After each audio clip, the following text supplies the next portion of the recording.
ravi d'ouvrir la première conférence sur la recherche dans le domaine de la sécurité organisée par la Commission européenne dans le cadre de ce 18e salon Minipol à Paris. Avant de vous parler politique industrielle de l'Union dans le domaine de la sécurité et l'importance que nous attachons à ce domaine, je voudrais remercier tout particulièrement les organisateurs de Minipol qui, au fil des ans, s'est imposé comme un événement d'envergure mondiale.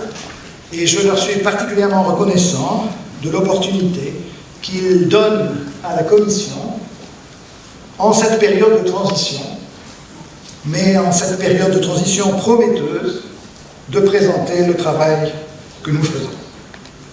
En 10 ans seulement, le marché mondial de la sécurité a connu une croissance spectaculaire, passant de 10 milliards d'euros en 2001 à plus de 100 milliards en 2011.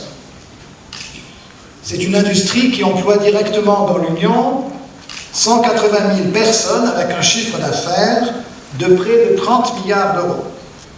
Suite à l'adoption du traité de Lisbonne, l'Union européenne a manifesté à plusieurs reprises sa volonté de jouer un rôle plus actif dans la prévention des conflits au niveau mondial, dans la pacification et dans les missions de paix.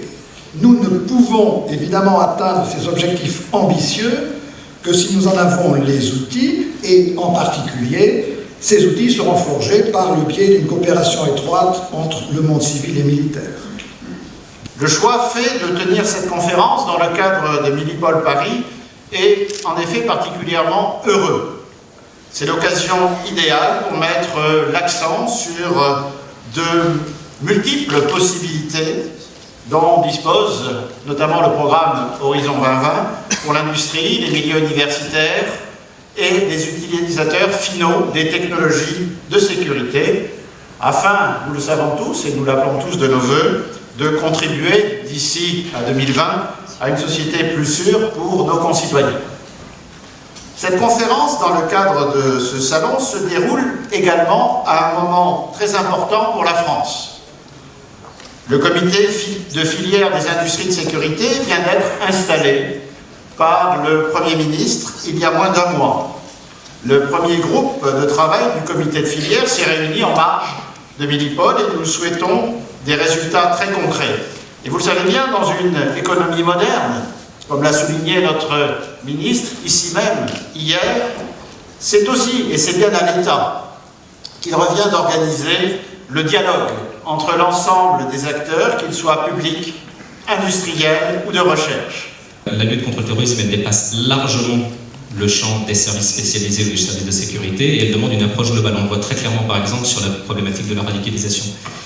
Elle demande une approche globale et elle demande donc d'intégrer tous les acteurs dans tous les domaines. Quand on dit dans tous les domaines, c'est aussi bien la sécurité des frontières, l'aviation, les chaînes logistiques, les procédés de détection, mais aussi des réflexions sociétales sur la résilience, la radicalisation, etc.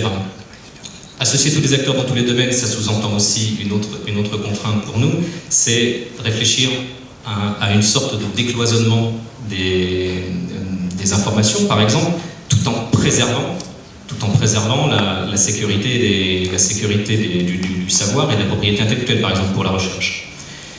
Il y a aussi une complémentarité, elle est recherchée là où elle existe, par exemple des capacités de planification. On sait que c'est les militaires, par exemple, il y a des capacités de planification qui sont très, très bien rodées. Le monde civil doit s'en inspirer.